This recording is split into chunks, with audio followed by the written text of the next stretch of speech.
Hey, how's it going guys? Welcome back to the channel. Crimsonpanda here with another Mercenaries video. Now in today's video we're going to be taking a look at a couple of comps that I've theory crafted with some of the new mercs. So we have 6 comps to go through, so let's take a look at the first one. Okay, so the first one here I have done is Trolls. This is the one I'm most excited about. This is why it's number 1, and that is because of Korak the Blood Rager. So this guy I think is going to be insane, mainly because of his Eat the Dead ability. So we're not maxed on it, but this is going to gain 8 health and then another 8 for each character that dies, and then his honor bound is going to give you plus 12 more if it's friendly characters that die. So this is going to be giving you 8 initial health and then another 28 health on top of that, with another 20 health on top of that with the Kazagus Golem. So if you at 4 speed rush in the golems that have rush, they're going to die off, obviously, going against most things, and then this is going to heal up a massive amount of damage with 4 speed straight after that. His health's going to go up from like 60 odd, I think it is at max, to like 90 odd, and then it's going to go up even more. And then we've got Zombie there in order to protect it in a way. So we're using the irrefusable deal. This is going to obviously, you got, depending on the matchup, what you want to choose. You can either choose to everything go into this and bounce everything back to the bench, which is a nice little thing in order to bring them back out. Obviously these have no cooldowns, so you can keep spamming those abilities. This one obviously will get a cooldown once you've done it once, but you can make everything go into this so that you protect your Korak, so he's going to be super huge. And yeah, you basically just want to keep doing that until you've taken enough health with this to be able to do a Blood Rage at a massive amount of damage distributed across the board. So that's the idea behind that opener. And then we're just using Shadow Bench. So we got Vol'jin, Sylvanas. Sylvanas obviously because Kazagus is going to be spamming out a lot of golems. And then we have Y'Shaarj because I believe that Korak is going to survive quite a long time. So you may actually be able to get the Rage Unbound off with Y'Shaarj, which is going to help Sylvanas a lot if Sylvanas is out as well with the Death Volley, get an extra attack and swinging in. Using the Reclaimed Souls is going to be a nice little finisher. If that all fails and you don't manage to get the Y'Shaarj, I haven't play tested this yet because they're not obviously maxed, but or even PvP ready, but you can sub out Y'Shaarj for Lich King, which is obviously very good for the Shadow comp. So it'd be Vol'jin, Sylvanas and Lich King instead if the Y'Shaarj don't work. Plus you've got the strength of Y'Shaarj for the taunt as well there in the late game, which will protect your Sylvanas, but you do have that option as well with the Lich King. So I will leave all the comp codes in the description below, so I'm not going to go through all of their equipments. Actually, no, I will. So Korak, we're actually in the Honor Bound so that we get extra health. Kazagus, obviously Wildvine. Bomb Zombie, we're using Spirit of the Dead because every time one of those golems rush in and it dies, it's going to heal your trolls because it's after one of your friendly characters die. So your Korak's going to heal as well as, like, so if they're trying to kill it really fast, he's going to heal every turn and gain life every turn, which is insane. Kazagus, obviously a troll, going to heal every turn as well, and Bomb Zombie, obviously a troll, going to heal every turn as well. So that's why that one is so good. Vol'jin, Ring of Haste, Sylvanas, Death Volley, Y'Shaarj, Idol of Y'Shaarj, but depending on if it works, you may want Lich King. Okay, and moving on to comp 2 here, we have Arcane opener. So we've got Medivh, Kazagus and Tyrande in the opener.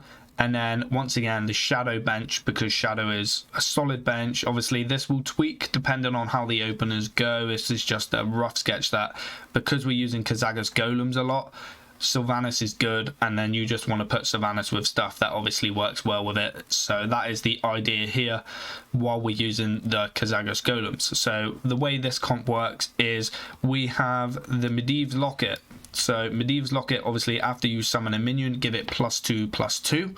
Not +2/+2, sorry, gives it +2 arcane damage. And then Kazagus is obviously summoning golems. He's going to go for the bubble golems this time so that they have a high chance of surviving turn 1. Then you go into Medivh's Arcane Rift after you summon the golems. This is going to make your next arcane ability deal crit damage. So if you're using Tyrande at 5 speed using Arcane Slavo with extra arcane damage from Medivh and a crit from Medivh, then this Arcane Slavo is going to be doing like 30 odd to 40 odd damage on turn 1, hitting 2 units. Plus, if you manage to hit the same unit that Medivh hit with the 10 damage, then depending on what that colour is, you may actually get a kill turn 1 with the Arcane Slavo, which is then going to shoot it off again. And the nice thing about all of this is that none of them have cooldowns, so you can do the exact same thing on turn 2 if it doesn't go too well, or if you don't manage to kill off enough units. So that is the idea here with the opener. And then once again, because we're using Kazagus Golems, we have Sylvanas because it's going to scale up because of the characters dying. Bulgin's going to speed it up. And then Lich King is just there because it's a very fast shadow, deal damage, heal unit as well. And if there's a lot of attacking units in the meta as well, then the Frost Shield is going to be huge, and the Frostbite, if you end up needing to slow something down permanently, then obviously that helps as well. So that's the idea behind this. I'll go through the equipment. So we got the Locket with Medivh, Wildvine again with the Kazakus. We got Band of Wilds. No, we don't. We have the Arcane Slavo, sorry, with Tyrande, Death Volley, Ring of Haste, and Void Dreads. Okay, now for comp number 3, we have Murlocs. So the only big change here is homes. We're going to be using homes in this comp. So I actually seen Zombies doing a theory craft on this exact same list. So shout out to Zombies as well for coming up with this. So we've got Murkai.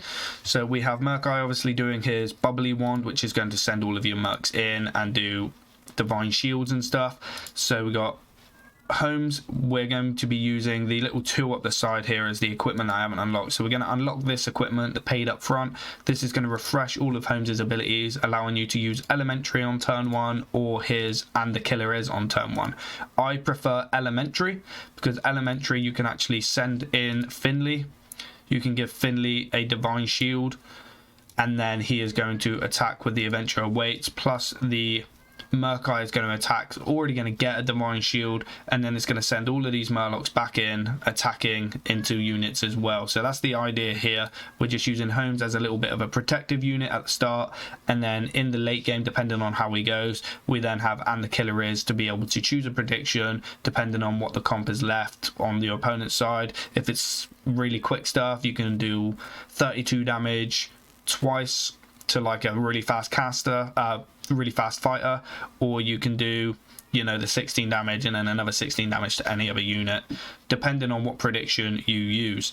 And then as of the bench, we got the Morgul, obviously is there for the heals with the rod. This is just an insane ability, which is the same reason why Bane is here using the Chieftain Feather. He is going to increase the heal power, which is going to make this heal a lot better for your Murlocs. And then it was a toss up between Murky and Cookie, but Murky I think is better in my opinion because of you can combo out nature quite a lot, which is going to give your dudes divine shield. If you manage to get that off with some of your higher attacking Murlocs that you've got on the front line, then that could be quite nasty. We do have obviously the summon Murlocs as well, so if you end up keeping Finley alive, obviously his attack, if you have more characters, gains divine shield as well. So very interesting you know, bench to be able to sub in depending on what mercs you have left. So yeah, looking forward to trying this one out. And the good thing about this is that you only need to really upgrade homes in order to make this playable in PvP, so that shouldn't be too bad. So we got Bubbly Wand with Murkai. Homes we are using number 2, which is paid up front once we unlock it. Finley we are using the Maxwell to give all of our Murlocs health. Morgul we're using the rod for heals. Murky we're using the battle cry because I don't see the point in using the other ones. I guess you can use time to krill if you want to. The middle one doesn't seem very good after a friendly character loses divine shield, speed them up. I mean, you're getting divine shields and I get that, but you don't really need to speed them up using that. Maybe we'll try it if the Murlocs don't really seem to be making much of an impact from the battle cry. And then Bane we're using the passive heal power as well. So that's the Murloc one. Let's have a look at the next one. Okay, so comp number 4 is Fell. Now, I'm looking forward to this comp as well. This one is actually pretty cool, I think. So we're using Deathwing, Archimonde, and Nuru in the opener. And then we got Orana, one zombie, and Cookie on the bench. So let me talk you through what this comp does. So Deathwing is there because of the passive fell damage. Yes, there's a nice little bonus as well that if you're going up against a dragon comp, you can nick some of their dragons, which would be good. If people are still just running the Trigor Nefarian comp, you can nick their Nefarian. But the idea here is you're going to want to be taunting up so that you're using your Deathwing more as a protective unit with the extra fell damage. And then with this one here, we have the, obviously, extra fell damage is going to increase the Finger of Death. We'll be using the Finger of Death equipment as well, which gives it Death Blow plus more fell damage. You don't really want the permanent or the when a demon dies in this comp. And then as of Nuru, we're using the Wild Imp, but we're using the Death Rattle Combustion Imp so that deals fell damage on Death Rattle, plus you got the passive fell damage from Deathwing, you've got the increased fell damage from Finger of Death, so Nuru just fits nicely. Summon an imp dealing increased fell damage, and then if the imp dies or doesn't die, it's dealing fell damage as well. You can use the demons gain health once a demon dies if they're going after the imps. It will heal just this guy, but I don't see the point in just healing him when you can get a Finger of Death and increase more fell damage. The thing is with this is you can actually deal damage to your own imps and get increased fell damage from the Finger of Death, so that'll be interesting to see if it's worth doing that, getting increased fell damage for the Death Rattle rather than just letting it shoot at the end of the turn and dealing a little bit of fell damage to an enemy. And then as of the bench, we have Arana. So Arana is going to be using, what equipment did I? Yeah, this one here, the Unbreakable Backpack.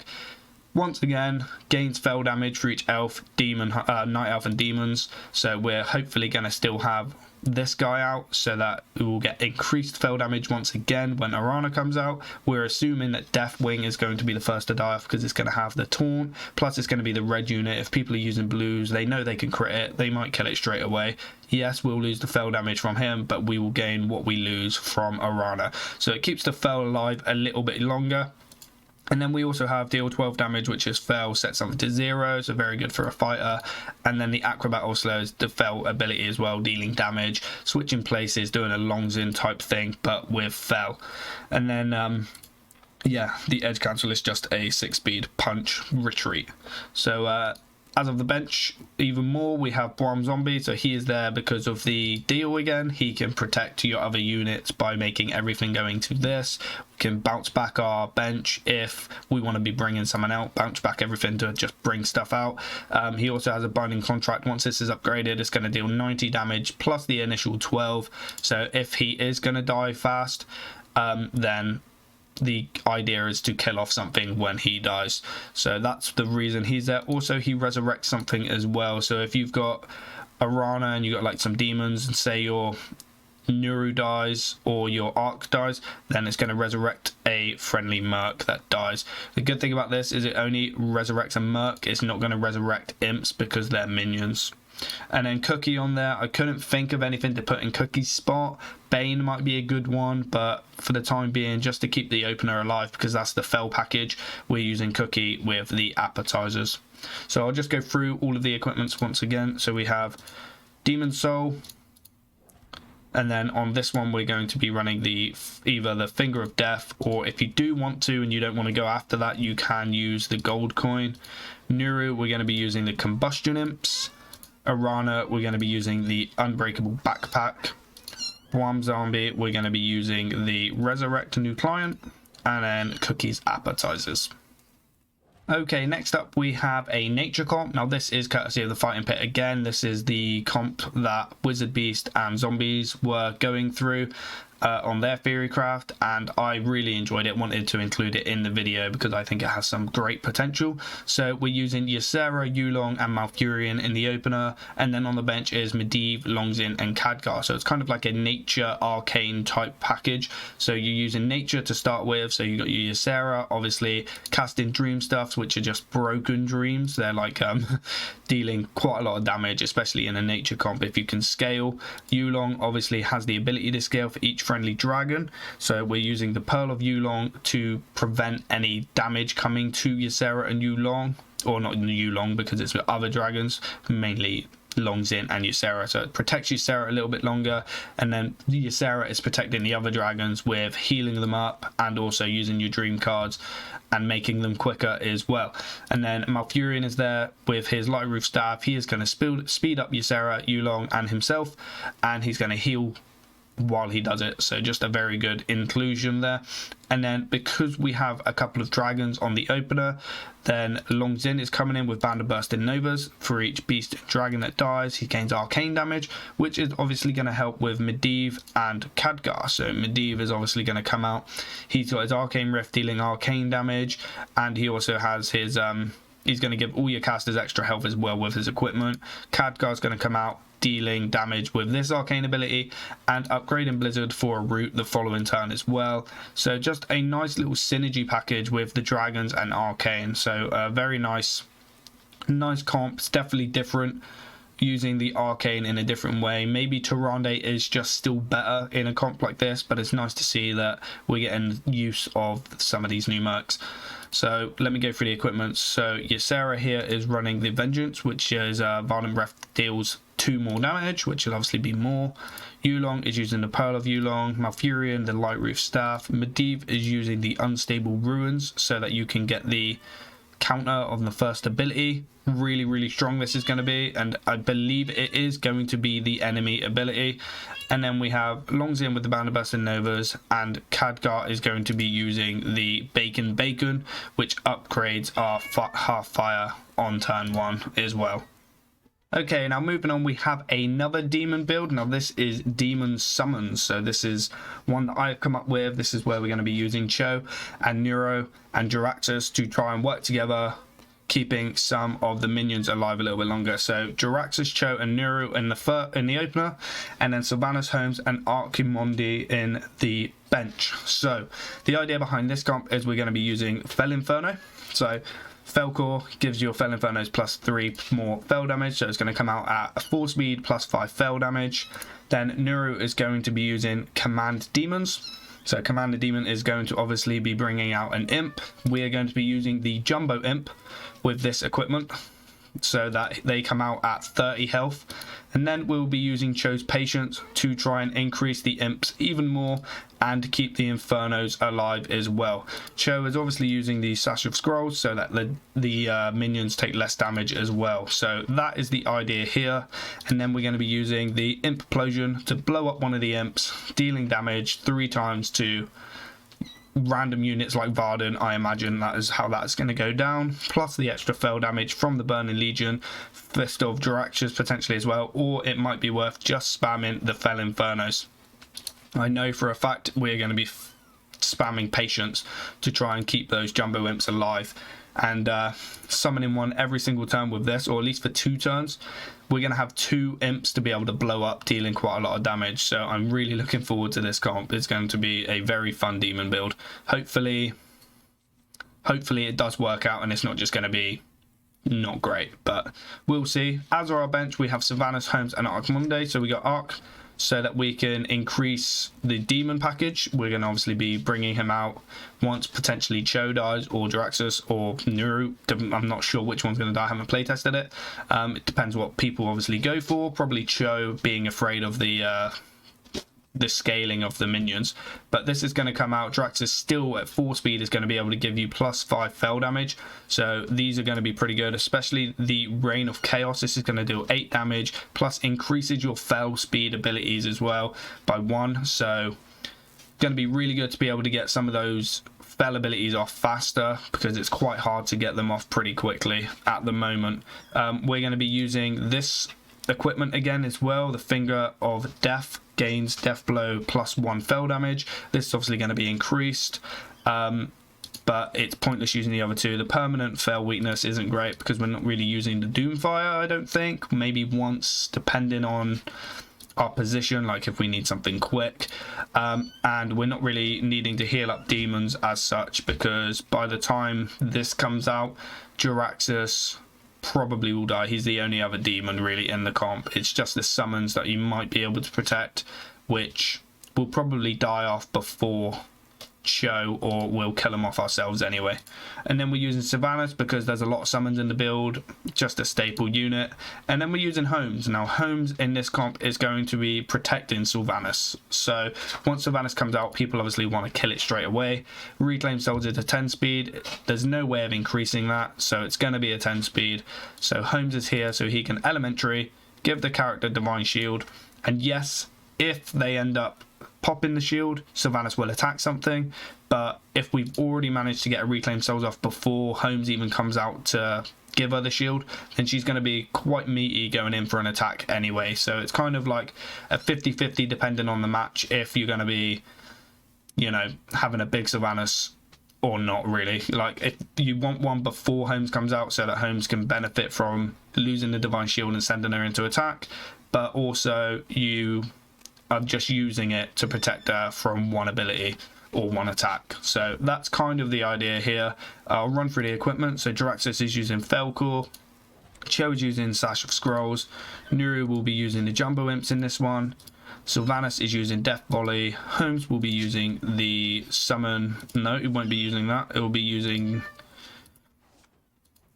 this was one which I was struggling with actually, what to use. So we don't need to obviously have his abilities faster. So we can either do the, after an enemy casts 4, 5 or 6 speed, deal damage to them, which is probably the best one, just to give a little bit of extra chip damage, because we don't need to summon Watson to absorb any damage for Holmes, because Holmes is just there to protect Sylvanas and use some predictions. So we'll have to definitely test between Suspect Everyone or Tricky Sidekick on that. But if you have this one unlocked just for doing task 2, then great. You'll obviously have this one unlocked for level 30 as well, so just flip between the two, see which one is better. And then we got Arcane, which is going to be using the Finger of Death, gains plus fell damage, so that we can keep some of that fell damage alive if Nuru's still there doing some of his work. We don't need to heal demons, and we don't need to increase fell weakness.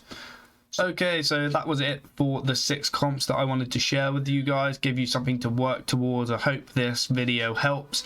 If it does, make sure you subscribe to the channel and also give this video a like so other people can see it as well. I am also doing a giveaway where I will reveal the winner on Friday.